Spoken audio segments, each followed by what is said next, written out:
ಬಳ್ಳಾರಿ ಜಿಲ್ಲೆಯ ಅಭಿವೃದ್ಧಿಯನ್ನು ಒಂದು ಕಡೆ ಮಾಡ್ಕೊಂಡು ಹೋಗ್ತಾ ಪ್ರತಿಯೊಂದು ತಾಲೂಕಲ್ಲಿ ಕೂಡ ನಮ್ಮ ಸರ್ಕಾರದ ಸಾಧನೆಗಳನ್ನ ಯಾವ ರೀತಿ ನಮ್ಮ ಸರ್ಕಾರದ ಆಡಳಿತ ಮಾನ್ಯ ಮುಖ್ಯಮಂತ್ರಿ ಸಿದ್ದರಾಮಯ್ಯ ಸಾಹೇಬ್ರ ಮತ್ತು ಉಪಮುಖ್ಯಮಂತ್ರಿಯಾದ ಡಿ.ಕೆ. ಶಿವಕುಮಾರ್ ಸಾಹೇಬ್ರ ಏನು ಈ ಕಾಂಗ್ರೆಸ್ ನೇತೃತ್ವದ ಸರ್ಕಾರ ಬಹಳಷ್ಟು ಅದ್ಭುತವಾಗಿ ನಮ್ಮ ಕರ್ನಾಟಕ ರಾಜ್ಯದಲ್ಲಿ ಇಡೀ ದೇಶದ ನಮ್ಮ ಕಡೆಗೆ ತಿರುಗಿ ನೋಡುವಂತ ಒಂದು ಕಾರ್ಯವೈಖರಿಗಳನ್ನ ಮಾಡ್ಕೊಂಡು ಹೋಗ್ತಾ ಇದೆ. ಅಂದ್ರೆ ಬಹುಶಃ ನಮ್ಮ ವಿರೋಧ ಪಕ್ಷದವರಿಗೆ ಇವ್ರು ನಿದ್ದೆ ಬರ್ತಾ ಇದೆ.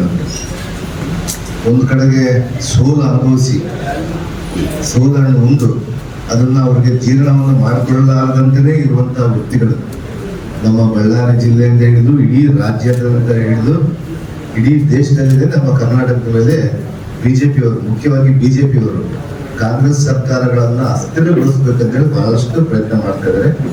ಅದರ ಜೊತೆಗೆ ಬಳ್ಳಾರಿಯಲ್ಲಿರುವಂತಹ ಬಿಜೆಪಿ ನಾಯಕರು ಕೂಡ ಇಲ್ಲ ಸಲ್ಲದ ಆರೋಪಗಳನ್ನ ಕಾಂಗ್ರೆಸ್ ಮೇಲೆ ಮಾಡ್ತಾರೆ. ಅದು ನಮ್ಮ ಮಾನ್ಯ ಮುಖ್ಯಮಂತ್ರಿ ಸಿದ್ದರಾಮಯ್ಯ ಸಾಹೇಬ್ರನ್ನ ಮತ್ತು ಉಪಮುಖ್ಯಮಂತ್ರಿ ಡಿ.ಕೆ. ಶಿವಕುಮಾರ್ ಸಾಹೇಬ್ರನ್ನ ಮತ್ತು ನಮ್ಮ ಅನೇಕ ಎಲ್ಲ ಸಚಿವರನ್ನ ಒಳಗೊಂಡಂತೆ ಅವರು ಪ್ರತಿಯೊಂದು ಪ್ರೆಸ್ ಮೀಟ್ ಅಲ್ಲಿ ಕೂಡ ನಾವು ಮಾಡಿದಂತ ಸಾಧನೆಗಳನ್ನ ಭಿನ್ನವಾಗಿ ರೂಪಿಸುವಂತ ಕೆಲಸ ಇವತ್ತು ಬಿಜೆಪಿಯ ವಿರೋಧ ಪಕ್ಷದವರು ಮಾಡ್ತಾ ಇದ್ದಾರೆ. ಅದರ ಜೊತೆಗೆ ಜೆಡಿಎಸ್ ಅವರು ಕೂಡ ಸೇರ್ಕೊಂಡಿದ್ದಾರೆ. ಯಾಕಂದ್ರೆ ಇವತ್ತು ಅವರು ಕೋಲಿಷನ್ ಮಾಡ್ಕೊಂಡಿದ್ದಾರೆ. ಅವರೆಲ್ಲ ಮಿಕ್ಸ್ ಆಗಿ ಇವತ್ತು ಮಾಡ್ಕೊಂಡು ಹೋಗ್ತಾ ಇದ್ದಾರೆ. ಆ ರೀತಿಯಾಗಿ ಜೆಡಿಎಸ್ ಅವ್ರಿಗೆ ಜನತಾದಳ ಎಸ್ ಅಂತ ಹೇಳಿ ಇಟ್ಕೊಂಡು, ಸೆಕ್ಯುಲರ್ ಅಂತ ಹೇಳಿ ಇಟ್ಕೊಂಡು ಬಿಜೆಪಿ ಭೂಮವಾದಿಗಳ ಜೊತೆಗೆ ಹೋಗಿ ಇವತ್ತು ಅವರ ಕೇಂದ್ರದಲ್ಲಿ ಅಧಿಕಾರವನ್ನು ಸಂಪಾದನೆ ಮಾಡಿಕೊಂಡು ಜೆಡಿಎಸ್ ಇಲ್ಲಿ ಕರ್ನಾಟಕದಲ್ಲಿ ಮತ್ತೆ ಬೆಳೆಯುವಂತ ಕೆಲಸ ಮಾಡ್ತಾ ಇದೆ. ಆದ್ರೆ ಜನಗಳು ಈಗ ಅಲ್ಲಿ ಕೂಡ ಕರ್ನಾಟಕ ರಾಜ್ಯದ ಜನಗಳು ಮುಖ್ಯವಾಗಿ ಇವತ್ತು ಆ ಎರಡೂ ಪಕ್ಷಗಳಿಗೆ ಯಾವ ರೀತಿ ಬುದ್ಧಿ ಕಲಿಸ್ಬೇಕಂತೇಳಿ ಜನ ತೀರ್ಮಾನ ತೆಗೆದುಕೊಂಡಿದ್ದಾರೆ. ಅದರ ಜೊತೆಗೆ ಇವತ್ತೇನು ಕಾಂಗ್ರೆಸ್ ಸರ್ಕಾರ ಇವತ್ತೇನು ನಮ್ಮ ಕರ್ನಾಟಕದಲ್ಲಿ ಅದ್ಭುತವಾಗಿ ಅಭಿವೃದ್ಧಿಯ ಜೊತೆಗೆ ಹಲವಾರು ಬಡವರಿಗೆ ಹೊಟ್ಟೆ ತುಂಬ 3 ಹೊತ್ತು ಊಟಗಳನ್ನು ಕೊಡ್ತಾ ಅವರ ಕಷ್ಟ ಸುಖದಲ್ಲಿ ಭಾಗಿಯಾಗಿ ಈ ಸುಮಾರು ಒಂದು ವರ್ಷಕ್ಕೆ 62,000 ಕೋಟಿ ರೂಪಾಯಿಯನ್ನ ನಮ್ಮ ರಾಜ್ಯದ ಪ್ರತಿಯೊಬ್ಬ ಬಡ ಜನರಿಗೆ ಕೊಡುವಂತ ಒಂದು ಕೆಲಸ ನೇರವಾಗಿನೇ ಡೈರೆಕ್ಟ್ ಆಗಿದೆ. ಅಂದ್ರೆ ಅವರ ಅಕೌಂಟ್ಗಳಿಗೆ 2,000 ರೂಪಾಯಿ ಹಾಕೋದ್ರ ಮೂಲಕ, ಅದರ ಜೊತೆಗೆ ಗೃಹಲಕ್ಷ್ಮಿಯ ಮೂಲಕ, ಈ ಪಂಚ ಯೋಜನೆಗಳ ಮೂಲಕ ಇವತ್ತೇನು ನಮ್ಮ ವಿದ್ಯುತ್ ಅನ್ನು ಫ್ರೀ ಕೊಡೋದರಿಂದ ಹಿಡಿದು ಈ ಶಕ್ತಿ ಯೋಜನೆಯಲ್ಲಿ ಕೂಡ ಅದ್ಭುತವಾಗಿ ಹೆಣ್ಣುಮಕ್ಕಳಿಗೆ ಫ್ರೀ ಪ್ರಯಾಣ ದರ ಮಾಡುವಂತ ಒಂದು ಫ್ರೀಯಾಗಿ ಓಡಾಡುವಂತ, ಇಡೀ ರಾಜ್ಯದಂತ ಫ್ರೀಯಾಗಿ ಓಡಾಡುವಂತ ಒಂದು ಯೋಜನೆಯಿಂದ ಹಿಡಿದು ಯುವ ನಿಧಿಯಿಂದ ಹಿಡಿದು ಕೂಡ ಇವತ್ತು ರಾಜ್ಯದಲ್ಲಿನೇ ಪ್ರಥಮ ಬಾರಿಗೆ ಕರ್ನಾಟಕದ ಕಾಂಗ್ರೆಸ್ ಸರ್ಕಾರ ಸುಮಾರು 62,000ರಿಂದ 65,000 ರೂಪಾಯಿ ಕೋಟಿಗಳನ್ನ ಬಡ ಜನರಿಗೆ ತಲುಪಿಸಿ ಕೆಲಸ ಮಾಡುವಂತದ್ದನ್ನ ಇವತ್ತು ಈ ವಿರೋಧ ಪಕ್ಷದವರು ಅವ್ರಿಗೆ ಜೀರ್ಣಿಸಿಕೊಳ್ಳುವಂತ ಒಂದು ಶಕ್ತಿ ಅವರಿಗಿಲ್ಲ. ವಿನಾಕಾರಣ ಅಪಾದನೆ ಮಾಡ್ತಾ ಇದ್ದಾರೆ. ದಿನ ಬೆಳಿಗ್ಗೆ ಆದ್ರೆ ನಮ್ಮ ಸರ್ಕಾರದ ಮೇಲೆ ಗೂಬೆ ಕೂಡಿಸ್ತಾ ಇದ್ದಾರೆ. ಇವತ್ತು ಬಿದ್ದೋಗುತ್ತೆ, ಇವತ್ತು ಅವರಲ್ಲಿ ಒಬ್ಬರಿಗೊಬ್ಬರಾಗಿ ಒಂದಾಗಿಲ್ಲ ಅಂತೇಳಿ ಇವತ್ತು ನಾವು ನಮ್ಮ ವಿಜಯನಗರ ನಮ್ಮ ಭಾಗದ, ನಮ್ಮ ಕರ್ನಾಟಕದ ಭಾಗದ, ಕಲ್ಯಾಣ ಕರ್ನಾಟಕ ಭಾಗದಿಂದ ಕೂಡ ನಮ್ಮ ಸಾಧನಾ ಸಮಾವೇಶವನ್ನು ನಾವು ಕಳೆದ ತಿಂಗಳು ನಾವು ಮಾಡಿದ್ದೀವಿ. ಅದರಲ್ಲಿ ಜನಗಳು ಎಷ್ಟು ಸಂತೋಷವಾಗಿದ್ರು ಅಂತೇಳಿ ನಮ್ಮ ಮಾಧ್ಯಮದ ಮಿತ್ರರು ಕೂಡ ನಾವು ನೋಡಿರ್ತೀವಿ. ಇಲ್ಲೆಲ್ಲ ಕೂಡ ಪ್ರತಿಯೊಬ್ಬರು ಕೂಡ ಬಹಳ ಖುಷಿಯಿಂದ ಬಂದು ನಮ್ಮ ಸರ್ಕಾರ ನಮ್ಗೆಲ್ಲ ದುಡ್ಡು ಕೊಡ್ತಾ ಇದೆ, ಅದರ ಜೊತೆಗೆ ನಮ್ಮ ಆರ್ಥಿಕ ವ್ಯವಸ್ಥೆಯನ್ನು ಬೆಳೆಸಿದೆ ಅನ್ನುವಂತ ವಿಚಾರವನ್ನ ಹೇಳಿ ಹಾಡು ಹೊಗಳಿ ನಮ್ಮ ಸರ್ಕಾರಕ್ಕೆ ಆಶೀರ್ವಾದ ಮಾಡಿ ಹೋಗಿದ್ದಾರೆ. ಅಂತ ಸಾಧನೆಗಳನ್ನ ಪ್ರತಿಯೊಂದು ಡಿವಿಷನ್ ಅಲ್ಲಿ ಕೂಡ ಕರ್ನಾಟಕ ಇವತ್ತು ಸರ್ಕಾರ ಇವತ್ತು ಮಾಡ್ತಾ ಇದೆ. ಮಾನ್ಯ ಮುಖ್ಯಮಂತ್ರಿಯವರ ತವರು ಜಿಲ್ಲೆಯಾದಂಥ ಮೈಸೂರಲ್ಲಿ ಕೂಡ ಮಾಡಿದ್ದಾರೆ. ಅದೇ ರೀತಿ ಪ್ರತಿಯೊಂದು ಜಿಲ್ಲೆಗಳಲ್ಲಿ ಕೂಡ ಮಾಡುವಂತ ಕೆಲಸ ನಮ್ಮ ಸಾಧನೆಗಳನ್ನು ಕೇಳ್ಕೊಳ್ಳುವಂಥದ್ದು ಮಾಡ್ಕೊಂಡು ಹೋಗ್ತಾ ಇದ್ದೀವಿ ಅಂತ ಹೇಳ್ತಾ ಇವತ್ತು ಬಿಜೆಪಿಯವರು ಆ ಸಾಧನಾ ಸಮಾವೇಶವನ್ನ ಬಹಳಷ್ಟು ವ್ಯಂಗ್ಯವಾಗಿ ಮಾತಾಡ್ಕೊಳ್ಳುವಂತ ಒಂದು ವಿಚಾರವನ್ನು ನಾನು ಮಾಧ್ಯಮದಲ್ಲಿ ನೋಡ್ತಾ ಇರ್ತೀವಿ. ಅವರಿಗೆ ನಮ್ಮನ್ನು ಬೈಲಿಲ್ಲ ಅಂದ್ರೆ ಅವರಿಗೆ ಊಟ ಕೂಡ ಜೀರ್ಣ ಆಗೋದಿಲ್ಲ. ನಿದ್ದೆಯಿಂದ ಹಿಡಿದು 2028 ಎಲೆಕ್ಷನ್ ಅಲ್ಲಿ ಕೂಡ ಅವರು ಒದ್ದಾಡ್ತಿದ್ದಾರೆ. ಇವತ್ತು ಹೆಂಗ್ ಮಾಡ್ಬೇಕಪ್ಪ ಅಂತೇಳಿ ಇವತ್ತು ಕಾಂಗ್ರೆಸ್ನ ಇವತ್ತೇನು ಅಭಿವೃದ್ಧಿಯ ಜೊತೆಗೆ ಈ ಬಡ ಜನರಿಗೆ ಕೊಡುವಂತ ಒಂದು ವಿಚಾರವನ್ನು ನೋಡಿದ್ರೆ ಬಹಳಷ್ಟು ಅದ್ಭುತವಾಗಿ ಕರ್ನಾಟಕದ ರಾಜ್ಯ ಜನರು ಬಹಳ ನೆಮ್ಮದಿಯಿಂದ ಜೀವನ ಮಾಡ್ತಾ ಇದ್ದಾರೆ ಅಂತ ಹೇಳಿ ತಿಳಿದು ಇದನ್ನು ಯಾವ ರೀತಿ ಶಾಂತಿಯನ್ನ ಕದರ್ಸ್ಬೇಕಂತ ಒಂದು ಪ್ರಯತ್ನ ಮಾಡ್ತಾ ಇದ್ದಾರೆ. ಅದೇ ರೀತಿಯಾಗಿ ಕೂಡ ನನ್ನ ಮೇಲೆ ಕೂಡ ರಾಜ್ಯ ಸರ್ಕಾರನ ಬೆಳೆಸ್ಬೇಕಂತೇಳಿ ಇಲ್ಲ ಸಲ್ಲದ ಆರೋಪಗಳನ್ನು ತಂದು ಇವತ್ತು ನನ್ನ ಮೇಲೆ ಗೂಬೆ ಕೂರಿಸಿ ಇವತ್ತು ನಾನು ಕೂಡ ರಾಜೀನಾಮೆ ಮಾಡುವಂತ ಪರಿಸ್ಥಿತಿ ಬಂತು. ಇವತ್ತು ನಮ್ಮ ರಾಜ್ಯದಲ್ಲಿ ಯಾವ ನಾಯಕರಿಗೆ ಒಳ್ಳೇದಾಗಿದೆ ಅನ್ನೋದು ಗೊತ್ತಿಲ್ಲ. ನಮ್ಮ ಬಳ್ಳಾರಿ ನಾಯಕರಿಗಂತೂ ಬಿಜೆಪಿ ನಾಯಕರಿಗೆ ಬಹಳಷ್ಟು ಒಂದು ಬಹಳ ಸಿಹಿ ಉಂಟಾಗ್ತದೆ ಆಗ್ತದೆ. ಇದು ಬಹಳಷ್ಟು ತಾತ್ಕಾಲಿಕ, ಮುಂದೆ ಒಂದು ದಿನ ನೋಡ್ತಾರೆ. ಇವತ್ತು ನಾನು ಮಾಧ್ಯಮದಲ್ಲಿ ನೋಡ್ತಾ ಇದ್ದೆ, ಬಿಜೆಪಿ ನಾಯಕರು ಮಾನ್ಯ ಮಾಜಿ ಸಚಿವರಾದಂತ ರಾಮ್ಲು ಅವರು ಬಹಳಷ್ಟು ಆವೇಶಭರಿತವಾಗಿ ಜೈಲಿಗೆ ಹೋಗ್ತಾರೆ ಅಂತ ಹೇಳ್ತಾರೆ. ಜೈಲಿಗೆ ಹಾಕ್ಸಿರೋದು ನೀವು ಸ್ವಾಮಿ, ನಿಮ್ಮ ಕೇಂದ್ರದ ತನಿಖಾ ಸಂಸ್ಥೆಗಳಲ್ಲಿ ಇಟ್ಕೊಂಡು ನೀವು ಹಾಕ್ಸಿರೋದು. ನಮ್ಮ ಸರ್ಕಾರದ ಮೇಲೆ ಗೂಬೆ ಕೂಡಿಸಿ ಮಾಡುವಂತ ಕೆಲಸ ನೀವು ಮಾಡಿರೋದು. ನೀವು ಮಾಡಿದಂತ ಅವ್ಯವಹಾರಗಳನ್ನ ನಾವು ಮತ್ತೆ ಮಂತ್ರಿಯಾಗಿ ಬಂದು ಬಯಲಿಗಿಳಿತೀನಿ. ಅವತ್ತು ನೀನು ಕೂಡ ಜೈಲಿಗೆ ಹೋಗುವಂತ ಒಂದು ಪರಿಸ್ಥಿತಿ ಆಗೇ ಆಗುತ್ತೆ ಅಂತ ಹೇಳಿ ನನ್ನ ಪ್ರಮಾಣವಾಗಿ ನಾನು ಹೇಳ್ತೀನಿ. ಖಂಡಿತವಾಗಿ ಹೋಗ್ತಾರೆ. ಇಲ್ಲ, ಅವರು ಹಗರಣಗಳಲ್ಲಿ ಸಿಗಾಕೊಂಡಿದ್ದಾರೆ. ಅನೇಕ ಹಗರಣಗಳನ್ನ ಅವರು ಮಾಡ್ಕೊಂಡು ಹೋಗ್ತಾರೆ. ನಮ್ಮ ಮೇಲೆ ಇಲ್ಲ ಸಲ್ಲದ ಕಾರಣದಿಂದ ಹೇಳ್ತಾರೆ ಸಿಬಿಐ ಬಂದಿದೆ, ಮಾಡಿ ತನಿಖೆಯನ್ನು ಮಾಡಿ. ನಾವು ಯಾವ್ದು ಕೂಡ ಯಾವ ತನಿಖಾ ಸಂಸ್ಥೆ ಕೂಡ ನಾವು ವಿರುದ್ಧವಾಗಿ ಸ್ವಾಗತ ಮಾಡಿದ್ದೀವಿ. ಅದನ್ನ ನಾನು ಫೇಸ್ ಮಾಡಿದ್ದೀನಿ. ನ್ಯಾಯಾಲಯಗಳಲ್ಲಿ ಯಾವ ರೀತಿ ಆಗ್ತದೆ ಅಂತ ಹೇಳಿ ನಾವು ನೋಡ್ತಾ ಇದ್ದೀವಿ. ಇವತ್ತು ಅದೇ ರೀತಿ ಮೂಢ ಹಗರಣದಲ್ಲಿ ಕೂಡ ಇವತ್ತು ಮಾನ್ಯ ಮುಖ್ಯಮಂತ್ರಿ ಮೇಲೆ ಕೂಡ ಮಾಡ್ತಾ ಇದ್ದಾರೆ. ಇವತ್ತು ಏನಾಗಿದೆ ಅಂತ ಹೇಳಿ ಇವತ್ತು ನಾವು ನೋಡ್ತಾ ಇರ್ತೀವಿ.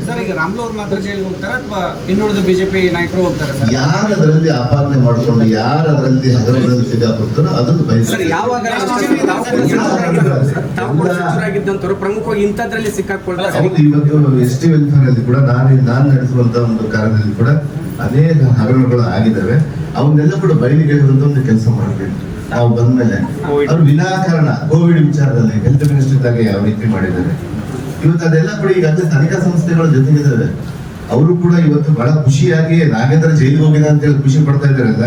ನೀವು ಜೈಲಿಗೆ ಹೋಗುವಂತ ಸಂದರ್ಭ ಕೂಡ ಬರುತ್ತೆ ಸ್ವಾಮಿ. ಇವಾಗ ನಾವೆಲ್ಲ ನಾನು ಮಂತ್ರಿ ಆಗಿದ್ದಲ್ಲ, ಅವರು ಹಗರಣದಲ್ಲಿ ಸಿಗಾಕೊಂಡ್ರೆ ಖಂಡಿತ ಹೋಗ್ತಾರೆ. ನಾನೇನಾದ್ರೂ ಜೈಲಿಗೆ ಕಳಿಸೋದಂತಲ್ಲ, ಸಿಸ್ಟಮ್ ಕಳಿಸುತ್ತೆ, ಆಡಳಿತ ಕಳಿಸುತ್ತೆ. ಅವ್ರು ಏನಾದ್ರು ತಪ್ಪಿತಸ್ಥರು ಅದ್ರಲ್ಲಿ ಇದ್ದಾರೆ ಅಂದ್ರೆ ಖಂಡಿತವಾಗಿ ಹೋಗಿ ಹೋಗ್ತಾರೆ. ಇವತ್ತು ವಿನಾಕಾರಣ ಬಳ್ಳಾರಿಯಿಂದ ಅವ್ರಿಗೆ ಏನಾಗಿದೆ, ಬಳ್ಳಾರಿ ಅಂದ್ರೆ ನಾನೇ ಇರ್ಬೇಕನ್ನುವಂತ ಒಂದು ಅಹಂಕಾರ ಇತ್ತು. ಕಳೆದ ಎರಡು ಚುನಾವಣೆಯಲ್ಲಿ ಕೂಡ ಸೋತು ಸುಳ್ಳಾಗಿದ್ದಾರೆ. ಇನ್ನ ಬುದ್ಧಿ ಬಂದಿಲ್ಲ ಅವರಿಗೆ. ಇನ್ನ ಒಬ್ಬ ನಾಯಕನ ಮೇಲೆ ಇನ್ನೊಬ್ಬರ ಮೇಲೆ ಇಲ್ಲಸಲ್ಲದ ಆರೋಪಗಳನ್ನು ಮಾಡಿ ಜೈಲಿಗೆ ಹೋಗ್ತಾರೆ, ಅಲ್ಲಿಗೆ ಹೋಗ್ತಾರೆ ಅಂತ ಹೇಳಿ. ಸ್ವಾಮಿ, ನಾನು ಈ ಕ್ಷೇತ್ರಕ್ಕೆ 2 ಬಾರಿ ಶಾಸಕನಾದ್ಮೇಲೆ ನನ್ನ ಅಭಿವೃದ್ಧಿ ಏನಂದ್ರೆ, ಅಭಿವೃದ್ಧಿ ರೋಡ್ ಹಾಕೋದು ಅದರದೊಂದೇ ಅಲ್ಲ, ಈ ಕ್ಷೇತ್ರವನ್ನ ಶಾಂತಿ ರೀತಿಯಾಗಿ ಸರ್ವ ಧರ್ಮದ ಜನಾಂಗದವರು ಕೂಡ ಶಾಂತಿಯಾಗಿ ಇವತ್ತು ನಮ್ಮ ಕ್ಷೇತ್ರದಲ್ಲಿ ಇದ್ದಾರೆ.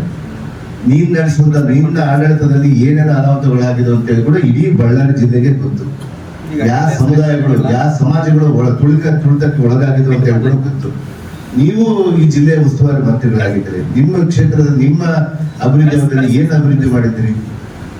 ಅಲ್ಲಿ ಕೂಡ ತಾವೆಲ್ಲ ಪೂರ್ಣವಾಗಿ ಸೋಲಿಸಿದ್ರಲ್ಲಿ, ಅದಕ್ಕೆ ನಿಮ್ಮನ್ನ ಸೋಲಿಸಿರೋದು. ಇವತ್ತು ವಿನಾಕಾರಣ ಬಿಟ್ಟು ಪ್ರತಿ ಬಾರಿ ಕೂಡ ಪ್ರೆಸ್ ಮೀಟ್ಗಳಲ್ಲಿ ನಾಗೇಂದ್ರ ಜೈಲಿಗೆ ಹೋಗ್ತಾನೆ ಅಂತ ಹೇಳಿದ್ರೆ, ನಿಮ್ದು ಹೋಗೋದು ಹಣೆ ಬರ ಇದ್ರೆ ಹೋಗೇ ಹೋಗ್ತಾರೆ. ನಿನ್ನ ಹಣೆ ಬರದಲ್ಲಿ ಇದ್ರೆ ಹೋಗೇ ಹೋಗುತ್ತೆ. ನಾನು ಎಷ್ಟು ಸರ್ತಿ ಜೈಲಿಗೆ ಹೋಗಿ ಬರ್ತೀನೋ, ನೀವು ಎಷ್ಟು ಸರ್ತಿ ನನಗೆ ತುಳಿತಕ್ಕೆ ನಿಮ್ಮ ಬಿಜೆಪಿ ಪಕ್ಷದವ್ರು ಮಾಡ್ತಾರೆ, ಅಷ್ಟು ನಾನು ಚೆಂಡಗಿಂತ ರೀತಿಯಲ್ಲಿ ಬಾಲ್ಗಿಂತ ರೀತಿಯಾಗಿ ಕುಡಿದೆದ್ದು ಬರ್ತೀನಿ. ಈ ರಾಜ್ಯಕ್ಕೆ ಮುಂದೆ ತಾವೆಲ್ಲರೂ ಕೂಡ ನೋಡ್ತೀರಿ, ನೀನು ನೋಡ್ತಿ, ರಾಮನವರು ಕೂಡ ನೋಡ್ತಾರೆ. ನಿನಗಿಂತ ಮುಂದೆನೆ ನೀನೇನು ಪದವಿ ಆಸ್ತಿ ಇದೆಯಲ್ಲ ಅದನ್ನ ನಾನು ಪಡಿತೀನಿ. ನನ್ನ ಕಾಂಗ್ರೆಸ್ ಪಕ್ಷ ನನ್ನ ಕೊಡುತ್ತೆ ಅಂತ ಹೇಳಿ ಕೂಡ ನಾನು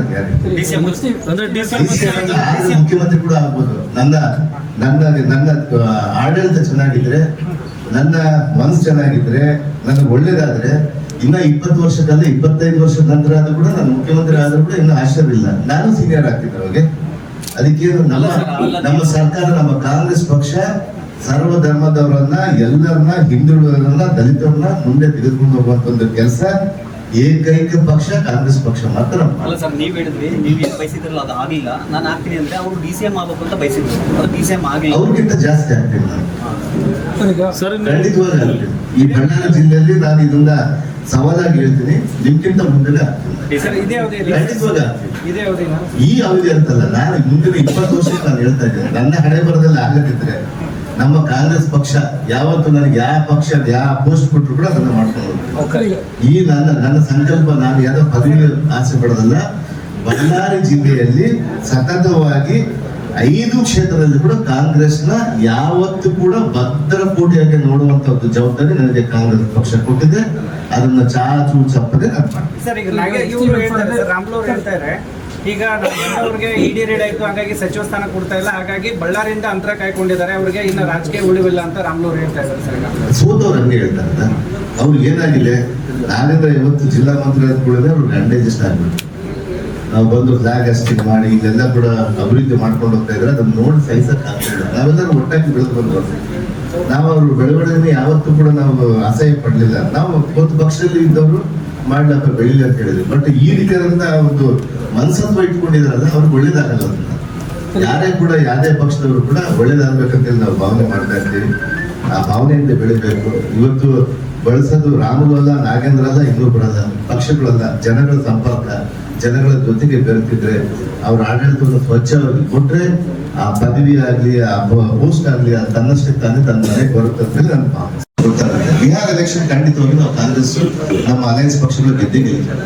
ಸರ್ ಈಗ ಹೇಳಿದ್ರು ಸರ್, ನೀವು ಈಗ ಬಳ್ಳಾರಿ ಬಂದಿದ್ರಿ, ಈಗ ರೆಡ್ಡಿ ರಾಮ್ಲು ಅವರು ಮತ್ತೆ ನಿನ್ನೆ ಸಭೆಯಲ್ಲಿ ಒಂದಾಗಿದ್ದಾರೆ ಸರ್. ವೈಮನಸಿ ಅವ್ರ ಬಗ್ಗೆ ನಮ್ಗೆ ಅವ್ರ ಪಕ್ಷದ ಆರ್ಥಿಕ ವಿಚಾರದ ಬಗ್ಗೆ ಮಾತಾಡಕ್ಕೂ ಇಷ್ಟ ಇಲ್ಲ.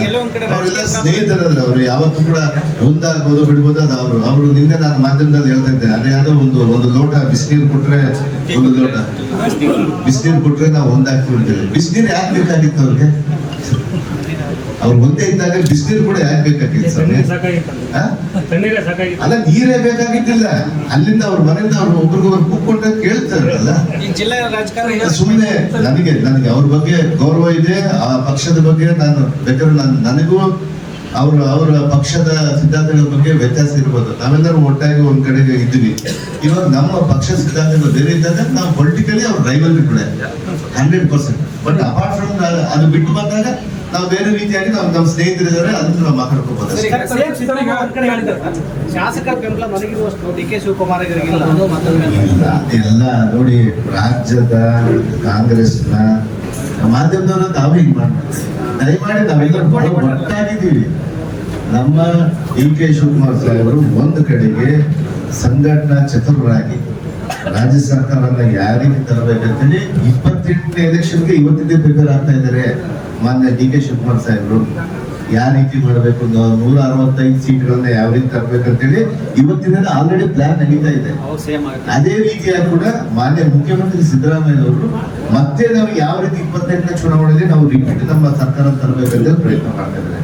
ಇವತ್ತು ಎಲ್ಲರೂ ಒಟ್ಟಾಗಿ ಸಿದ್ದರಾಮಯ್ಯ ಸಾಹೇಬರಾಗಿರ್ಬೋದು, DK ಶಿವಕುಮಾರ್ ಸಾಹೇಬರಾಗಿರ್ಬೋದು, ಎಂಟೈರ್ ನಮ್ಮ ಕೇಂದ್ರದ ನಾಯಕರು ಇರ್ಬೋದು, ನಮ್ಮ ರಾಜ್ಯ ಸಂಪುಟದ ಸಚಿವರು ಇರ್ಬೋದು, ಒಟ್ಟಾಗಿ ಕೆಲಸ ಮಾಡಿಕೊಂಡು ನಮ್ಮ ಹಿತ, ನಮ್ಮ ದೃಷ್ಟಿಗೆ ಏನಿದೆ, ನಮ್ಮ ರಾಜ್ಯ ಸರ್ಕಾರನ ಯಾವ ರೀತಿ ಅಭಿವೃದ್ಧಿ ಮಾಡಬೇಕು, ನಮ್ಮ ಸರ್ಕಾರ ಜನ ಬಡವರಿಗೆ ಕಟ್ಟ ಕಡೆಗೆ ವ್ಯಕ್ತಿ ಕೂಡ ಸರ್ಕಾರದ ಸೌಲಭ್ಯಗಳು ಸಿಗಬೇಕಂತೇಳಿ ಪ್ರಯತ್ನ ಮಾಡ್ತಾ ಇದೀವಿ. ಅದರಲ್ಲಿ ನಾವು ಪೂರ್ಣ ಪ್ರಮಾಣದಲ್ಲಿ ರಾಜಕೀಯ ಹೊರತುಪಡಿಸಿ ಈಗ ಬಳ್ಳಾರಿನ ಸಾಹಿತ್ಯ ಸಮಾರಂಭ 60 ವರ್ಷ ಬಳಿಕ ಆಗ್ತಾ ಇರುತ್ತೆ. ಬೇರೆ ಬೇರೆ ಹಾವೇರಿ ಮಂಡಲ ಮಾಡಿದ್ರೆ ಎಷ್ಟು ಇಂಟ್ರೆಸ್ಟ್ ಆಗುತ್ತೆ, ಅಷ್ಟು ಇಲ್ಲಿ ಜನಪ್ರತಿನಿಧಿಗಳು ಇಂಟ್ರೆಸ್ಟ್ ಮಾಡ್ತಾರೆ. ಈಗಾಗಲೇ ಕೂಡ ಮಾನ್ಯ ಜಿಲ್ಲಾ ಉಸ್ತುವಾರಿ ಸಚಿವರು ಈಗಾಗಲೇ ಕೂಡ ಮೀಟಿಂಗ್ ಮಾಡಿದ್ದಾರೆ. ಆ ಮೀಟಿಂಗ್ ಅಲ್ಲಿ ನಾನು ಬರೋದಿಲ್ಲ ಅಂತ ಹೇಳಿದ್ರು ಕೂಡ ನಮ್ಮ ಜಿಲ್ಲಾ ಉಸ್ತುವಾರಿ ಮಂತ್ರಿಗಳು ಬಿಟ್ಟು ಮಾಡ್ಯಾರ ಮೀಟಿಂಗ್. ಅದು ಇಲ್ಲ, ಅದನ್ನ ಪೂರ್ಣ ಪ್ರಮಾಣದಲ್ಲಿ ಮೀಟಿಂಗ್ ಮಾಡಲಿಲ್ಲ. ಅವರು ಸಡನ್ ಆಗಿ ಬಂದರು, ಒಂದು ಮೀಟಿಂಗ್ ಎಲ್ಲ ಆಫೀಸಲ್ಲಿ ಕೂತಿದ್ರು, ಮಾಡಿದ್ವಿ. ಆಮೇಲೆ ನಾನು ಇದನ್ನ ಸಾಹಿತ್ಯ ಸಮ್ಮೇಳನ ಇಲ್ಲೇ ಆಗ್ಬೇಕಂತೇಳಿ ಕಳೆದ 2 ಬಾರಿ ಕೂಡ ಪ್ರಯತ್ನ ಮಾಡ್ತಾ ಇದ್ದೆ. ಮೊನ್ನೆ ಮಂಡ್ಯದಲ್ಲಿ ಆದಾಗ ಸ್ಟೇಜ್ ಮೇಲೆ ಅನೌನ್ಸ್ ಮಾಡುವಂತದ್ದು ಕೂಡ ನನ್ನ ಪಾತ್ರ ಬಹಳ ದೊಡ್ಡ ಪಾತ್ರ ಇದೆ. ಇಲ್ಲಿನ ನಮ್ಮ ಎಲ್ಲರ ಸಾಹಿತಿಗಳು, ಎಲ್ಲರ ಪ್ರತಿಯೊಬ್ಬರು ಕೂಡ ಬಹಳಷ್ಟು ಅಂದ್ರೆ ಬಹಳ ಇಂಟ್ರೆಸ್ಟ್ ಇಂದ ಬಹಳ ನಮ್ಮ ಭಾಗದಲ್ಲಿ ಮಾಡಲೇಬೇಕು ಅಂತ ಪಟ್ಟಿಡಿದಾಗ ನಾನು ಮಾನ್ಯ ಮುಖ್ಯಮಂತ್ರಿ ಅವ್ರ ಜೊತೆ ಒಪ್ಪಿಸ್ಕೊಂಡು ಅದನ್ನ ಇಲ್ಲಿ ಹಾಕೊಂಡಿದ್ದೀವಿ.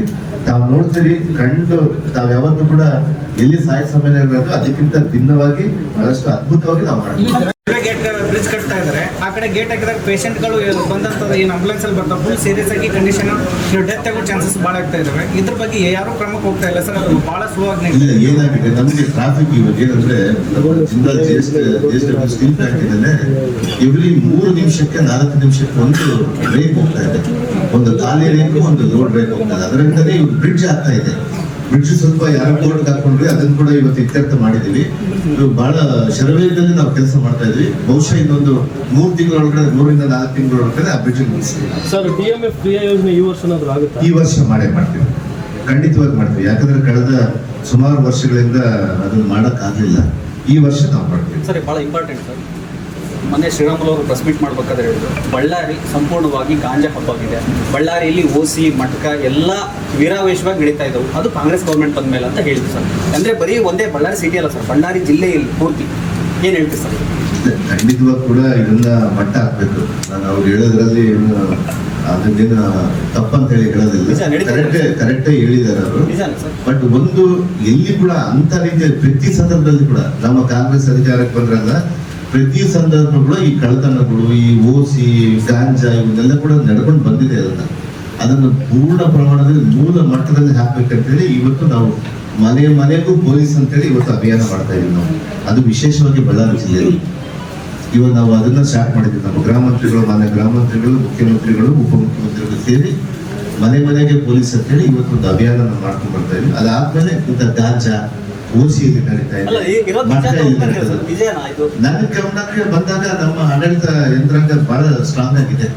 ಎಲ್ಲಿ ಸಿಕ್ಕರೆ ಅಲ್ಲಿ ಪ್ರತಿಯೊಂದು ಕಡೆಗಳಲ್ಲಿ ಕೂಡ ನಾವು ಅದನ್ನ ರೈಡ್ ಮಾಡ್ತಾ ಇದೀವಿ, ಅದನ್ನ ಇಟ್ಕೊಂಡು ಬರ್ತಾ ಇದೀವಿ.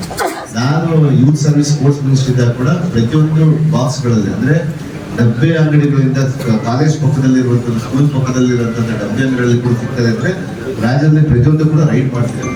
ಅದನ್ನ ಪೂರ್ಣ ಪ್ರಮಾಣದಲ್ಲಿ ಮಾಡ್ತೀವಿ, ಅದನ್ನ ಮಟ್ಟ ಹಾಕ್ತೀವಿ. ಏನಂದ್ರೆ ಮಟ್ಟ ಬರೆಯುವರು ಕಾಂಗ್ರೆಸ್ ಮುಖಂಡ್ರೆ, ಇಸ್ಪಿಟ್ ಆಡ್ಸೋರು ಕೂಡ ಕಾಂಗ್ರೆಸ್ ಮುಖಂಡರು ಅಂತ ಗಂಭೀರ ಆರೋಪ ಮಾಡಿದ್ದಾರೆ. ಅವ್ರಿಗೆ ಅದು ಬಿಟ್ಟು ಕಾಂಗ್ರೆಸ್ ಬಿಟ್ಟು ಬೇರೆ ಇಲ್ಲಲ್ಲ ರೀ. ಅವ್ರು ಎಷ್ಟು ಜ್ಯೂಸ್ಗೋರು ಇದ್ದಾರೆ ಅವ್ರಿಗೆಲ್ಲ ಅವರೇ ನೋಡ್ಕೋಬೇಕಾದಂತೆಲ್ಲ ಕೂಡ ನಾವು ಮಟ್ಟ ಹಾಕ್ತಾ ಇದೀವಿ. ಅದನ್ನ ಅವ್ರು ಬೆಳೆಸಿದಂತ ಬೆಳೆಯನ್ನ ನಾವು ತಳಿಗಳನ್ನ ಕಟ್ ಮಾಡ್ಕೊಂಡು ಬರ್ತಾ ಇದೀವಿ. ಹಂತವಾಗಿ ಏಕಾಏಕಿ ರಾತ್ರಿ ನಾವು ಮಾಡಕ್ ಬರಲ್ಲ. ಖಂಡಿತವಾಗಿ ಕೂಡ ಗಾಂಜಾ ಆಗಿರ್ಬೋದು, ಮಟ್ಕ ಆಗಿರ್ಬೋದು, ಟ್ರಾಫಿಕ್ಗಳಾಗಿ ಇವೆಲ್ಲ ಕೂಡ ಬಂದ ಸಮುದಾಯದವರು ಕೂಡ ಏನೇನು ಯಾವ ಡಿಪಾರ್ಟ್ಮೆಂಟ್ ಇಂದ ಏನೇನು ಅವ್ರಿಗೆ ಮನೆಗೆ ಸೇರ್ಬೇಕು ಅದನ್ನ ನಾವು ST ವೆಲ್ಫೇರ್ ಹಗರಣ ಆಗಿಲ್ಲ, ಈಗೆಲ್ಲ ಕೊಡ್ತಾ ಇದ್ದಾರೆ. ಹಗರಣ ಆಗಿದ್ದ ಅಥವಾ ಕೊಡ್ತಾ ಇರೋದು ಹಗರಣದಕ್ಕೆ ಇದರ ಸಂಬಂಧ ಇಲ್ಲ.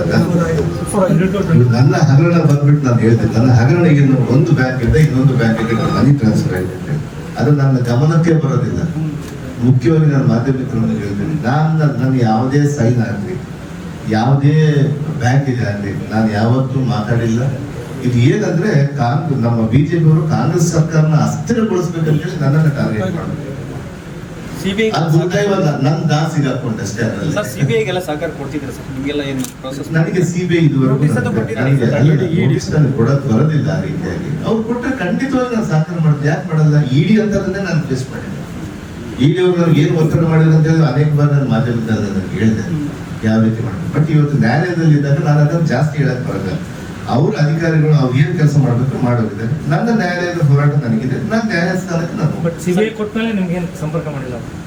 CBI ಅಂತ ಕೊಡಕ್ಕ ಅಂತ ಬರಲ್ಲ. ನಮ್ಮ SIT supreme court permission, high court ಅಲ್ಲಿ ಏನಾಗಿದೆ ತಮಗೆ ತಮ್ಮ ಮಾಧ್ಯಮಕ್ಕೆ ಹೇಳ್ತೀನಿ, SIT ಅಲ್ಲಿ ಏನು ಡೆವಲಪ್ಮೆಂಟ್ ಮಾಡಿದ್ರಿ ಅದನ್ನ CBIಗೆ ಕೊಡಿ ಅಂತ ಹೇಳಿದ್ರಿ ಮಾಹಿತಿ.